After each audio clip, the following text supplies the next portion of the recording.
Bonjour à tous, chers amis, et bienvenue sur cette chaîne. Aujourd'hui, le titre de mon intervention s'intitule « Va pleurer devant Jésus-Christ ». Va pleurer devant Jésus-Christ ou va pleurer dans la présence de Jésus-Christ. Alors la parole se trouve dans le livre de 1 Samuel, le premier chapitre, du verset 1 au verset 18. Je vais lire au nom de notre Seigneur Jésus-Christ. Il y avait un homme de Ramathaïm, de la montagne d'Éphraïm. Il s'appelait Elkana, fils de Joram, fils d'Eliou, fils de Tohu, fils de Souf, et un Éphratéen.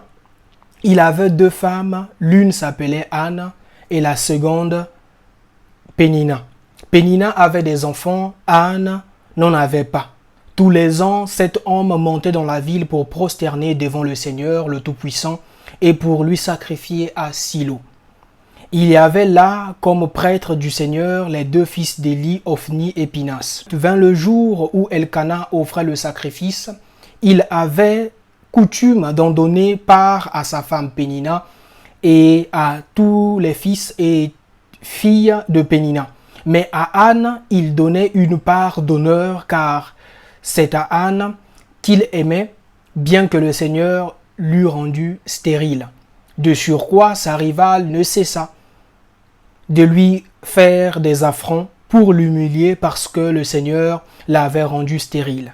Ainsi agissait Elkana tous les ans, chaque fois qu'elle montait à la maison du Seigneur. Ainsi Pénina lui faisait-elle affront. Anne s'est mise à pleurer et refusa de manger. Son mari Elkana lui dit: Anne, pourquoi pleures-tu?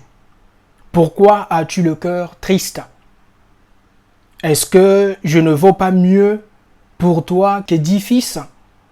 Anne se leva après qu'on eut mangé et bu à Silo. Le prêtre Élie était assis sur son siège à l'entrée du temple du Seigneur. Pleine d'amertume, elle adressa une prière au Seigneur en pleurant à chaudes larmes. Elle fit le vœu que voici, Seigneur Tout-Puissant, si tu daignes regarder la misère de ta servante, te souvenir de moi, ne pas oublier ta servante et donner à ta servante un garçon, je le donnerai au Seigneur pour tous les jours de sa vie et le rasoir ne passera pas sur sa tête. Comme elle prolongeait sa prière devant le Seigneur, Élie observa sa bouche. Anne parlait en elle-même. Seules ses lèvres remuaient. On n'entendait pas sa voix. Élie la prit pour une femme ivre. Élie lui dit: seras-tu longtemps ivre? Va cuver ton vin. Anne lui répondit: je ne suis pas, mon Seigneur, une femme entêtée, mais je n'ai bu ni vin, ni rien d'enivrant. Je me penchais seulement devant le Seigneur. Ne traite pas ta servante comme une fille de rien, car c'est l'excès de mes soucis et de mon chagrin qui m'a fait parler jusqu'ici. Et lui répondit: va en paix et que le Dieu d'Israël t'accorde ce que tu lui as demandé. Elle dit: que ta servante trouve grâce à tes yeux. La femme s'en alla, elle mangea et n'y eut plus le même visage. Mes amis, c'était un peu long, mais la lecture de ce passage en vaut la peine. Aujourd'hui, le titre de mon intervention s'intitule « Va pleurer devant Jésus-Christ ». Dans cette histoire que je viens de lire, qui se trouve dans 1 Samuel, le premier chapitre, on nous parle de Elkana, qui avait deux femmes, Pénina et Anne. Pénina avait des enfants, mais Anne n'avait pas des enfants. Et Pénina n'arrêtait pas de se moquer de sa rivale, comme quoi elle était stérile, comme quoi elle n'avait pas d'enfants. Et Anne, ça lui faisait très mal. Et dans la parole de Dieu, comme nous pouvons le voir, on dit que Anne s'est mise à pleurer. Anne s'est mise à pleurer et refusa même de manger. Refusa même de manger. C'était devant son mari. Anne pleurait devant son mari, devant les hommes. On va s'arrêter ici. cher ami, chère sœur, cher frère, tu es moqué. Je ne connais pas par quoi tu passes, je ne connais pas ta situation. Les gens se moquent de toi. Ton entourage, même tes proches, se moquent de toi. Mais la question qui se pose, pleures-tu devant les hommes comme Anne? Anne était stérile. Sa rivale certainement s'est moquée d'elle. Pas certainement, mais c'est ce que la parole de Dieu nous dit. Sa rivale s'est moquée d'elle. Mais Anne avait fait comme toi et moi nous faisons lorsqu'on se moque de nous. Anne s'est mise à pleurer et refusa même de manger. Mon frère, je comprends la situation que tu traverses. À un moment donné, tu pries, tu ne trouves pas de réponse. Et voir de l'autre côté une personne se moquer de toi. À un moment donné, tu peux faire une grève de faim. Où tu n'as pas de problème avec personne, mais tu refuses juste de manger parce que tellement ça te fait mal. Mais ici, dans la parole de Dieu, on nous dit, son mari Elkana lui a posé la question, Anne, pourquoi pleures-tu? Et aujourd'hui aussi dans cette vidéo, je te pose la question, pourquoi pleures-tu devant les hommes? Pourquoi pleures-tu devant les hommes? Anne, je pense que la question que son mari Elkana l'avait posée, ça a remué un peu la pensée ou bien les pensées de Anne. À tel point que elle a d'abord pleuré devant les hommes, à tel point qu'elle a refusé de manger. Mais lorsque son mari Elkana lui pose la question, Anne, pourquoi pleures-tu? Alors elle a compris, en fait c'était en sorte que ce n'est pas devant les hommes que tu dois prier, ma sœur. Ce n'est pas devant ta famille que tu dois pleurer, mon frère.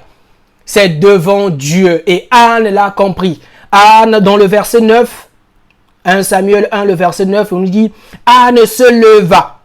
Il y a une action. Anne se leva après qu'on eut mangé et bu à Silo et alla dans la présence de Dieu. Anne se leva. Toi qui as l'habitude, malgré ce que les gens disent de toi, malgré les moqueries, toi qui as l'habitude de pleurer devant les hommes, que ma situation, tu te plains envers tout le monde. Dans le quartier là où tu vis, les gens te connaissent. Dans ton entourage, on connaît que c'est toi qui se plains, c'est toi qui pleures, c'est toi qui racontes toujours aux autres tes problèmes. Anne l'avait compris. Anne, parce que Anne, la première fois qu'elle a pleuré, c'était devant les hommes, c'était devant son mari et devant sa rivale, parce que sa rivale, Pénina, se moquait d'elle. Mais lorsque son mari lui pose la question, pourquoi pleures-tu, Anne? Pourquoi pleures-tu, mon frère? Pourquoi pleures-tu, ma sœur? Anne s'est mise en action. Anne est allée maintenant dans la présence de Dieu parce qu'elle avait compris que pour pleurer, c'était pas devant les hommes, mais devant Dieu. Et on nous raconte au verset 10, pleine d'amertume, elle adressa une prière au Seigneur en pleurant à chaudes larmes. Mon frère, pour ta situation, les gens disent que tu es stérile. Ma soeur, les gens disent que tu es stérile. Les gens disent que tu es un chômeur. Les gens disent que tu marches à pied. Les gens disent que tu passes du 1er au 30 avec le même vêtement. Les gens disent de toi. Les gens se moquent de toi. Le secret, c'est d'aller dans la présence de Dieu et de pleurer à chaudes larmes. Si tu pleures, si tu as l'impression que pleurer devant ta famille, devant ta femme, devant ton fils, devant ton mari, tu penses que ça va résoudre ta situation, tu te trompes lamentablement, tu vas continuer à pleurer et ta situation ne va pas changer. Mais si tu fais ce que Anne avait fait, elle est rentrée dans la présence de Dieu, elle a pleuré à chaudes larmes. À chaudes larmes. Et au verset 12, on nous dit, comme elle prolongeait sa prière devant le Seigneur. C'est bien important de faire attention aux mots qu'on utilise. Comme elle prolongeait sa prière devant le Seigneur, Élie observa sa bouche. Élie pensait que cette femme était ivre. Mais c'était tellement ses soucis, ses problèmes qu'elle était en train de déballer devant Dieu. Ma sœur, je ne connais pas par quoi tu passes. Mais dans cette nouvelle saison, arrêtons de nous comporter comme étant des païens. Pour un enfant qui connaît la parole de Dieu, pour un enfant qui médite la parole de Dieu, si tu as un souci, si tu as une situation qui ne marche pas, tu fais, mais tu as l'impression que tu dois surmonter. Il faut savoir une chose, ce n'est pas devant les gens que tu dois aller se plaindre, mais c'est devant Dieu. Car c'est Dieu qui dit dans sa parole qu'il connaît les projets qu'il a fait pour toi, projets de bonheur et non de malheur, pour te donner un avenir et de l'espérance. Donc c'est devant ce Dieu-là que tu dois aller pleurer tout en lui rappelant que papa, tu avais dit ceci dans ma vie, tu avais dit ceci sur ma vie, tu avais dit ceci concernant ma vie. Ce n'est pas devant les hommes. Si les gens de ce monde ont l'habitude de se plaindre, mais pour un enfant de Dieu, on nous dit que car vous connaîtrez la vérité et la vérité vous rendra libre. Dès lors que tu as la connaissance de la vérité, tu sais déjà que tu as un souci. Les gens se moquent de toi. Rien ne marche dans ta vie. Les gens te tirent à boulet rouge partout où tu vas. Ce n'est pas devant ton Père pour aller prier. Oui, tu peux peut-être être emporté par l'émotion. Tu peux peut-être être emporté par le feu de l'action. Mais tu dois te ressaisir et faire comme Anne. La parole de Dieu nous dit, Anne rentra dans la présence de Dieu. Elle a pleuré à chaudes larmes, tout en rappelant à Dieu sa situation. Et ici, on nous dit que Anne fit un vœu à l'Éternel, en lui disant que si tu me donnais un enfant, je te le redonnerai en retour, et le rasoir ne passera pas sa tête. Mais dans sa présence, dans la présence de Dieu, il y a toujours une parole de révélation qui va te faire du bien. Et la parole de révélation pour Anne, c'était que Élie pensait dans un début qu'Anne était ivre. Ensuite, Anne a dit que ne traite pas ta servante comme une fille de rien, car c'est l'excès de mes soucis et de mon chagrin qui m'a fait parler jusqu'ici. Yaya, ma sœur, tu as beaucoup de choses à dire à Dieu, pas aux hommes.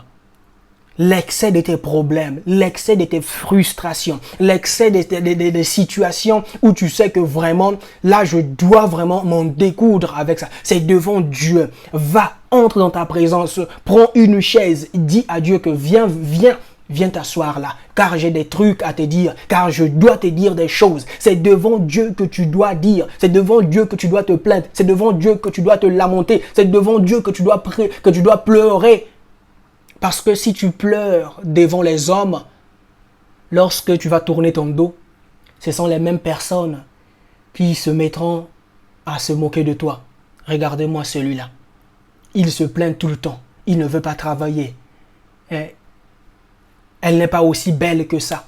Mais lorsque tu pleures dans la présence de Jésus, lorsque tu pleures dans la présence de Dieu, il y a une chose, parce que la prière, c'est un dialogue entre le chrétien et son Dieu. Donc dès lors que tu vas te plaindre devant Dieu, dès lors que tu vas te lamenter dans la présence de Jésus-Christ, il y aura toujours soit un verset biblique qui va te monter à cœur. Il y aura certainement une parole de connaissance. Et la parole de Dieu nous dit que lorsque Élie avait dit à Anne que va en paix et que le Dieu d'Israël t'accorde ce que tu lui as demandé. Anne répondit, que ta servante trouve grâce à tes yeux. La femme s'en alla, elle mangea et n'eut plus le même visage. Il y a aussi le secret, c'est que lorsqu'on se lamente devant Jésus-Christ, c'est que on sort regaillardi, on sort avec une assurance qu'on n'avait pas avant. Mais lorsque tu te plains, tu te lamentes devant les hommes, en fait, ton chagrin va augmenter.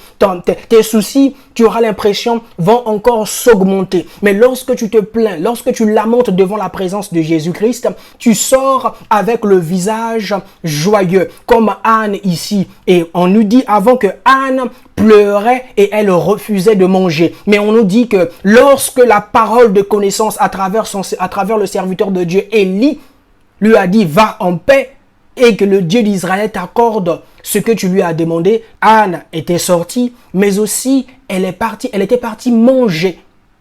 Et on nous dit qu'elle n'avait plus le même visage. Mon frère, c'est un secret. La parole de Dieu nous dit que mon peuple périt par manque de connaissance. tant que tu es ignorant, aussi longtemps que tu es ignorant, ça joue en faveur du diable. Le diable est content que tu sois ignorant parce que tu sais que ça va te conduire à ta ruine. Mais dès lors que tu as la vérité, parce que la vérité est venue pour que tu sois libre, pour que tu aies la paix. Tu as un problème. Entre dans la présence de Jésus-Christ et pleure devant Jésus. Arrête à partir d'aujourd'hui de pleurer devant les hommes. Que Dieu te bénisse et qu'il te garde. Que Dieu te bénisse et qu'il te donne la sagesse de mettre en pratique cette parole. Il y avait vraiment beaucoup de choses à dire, mais ce que tu dois retenir, c'est que aujourd'hui, on a tous des soucis, on a tous des frustrations.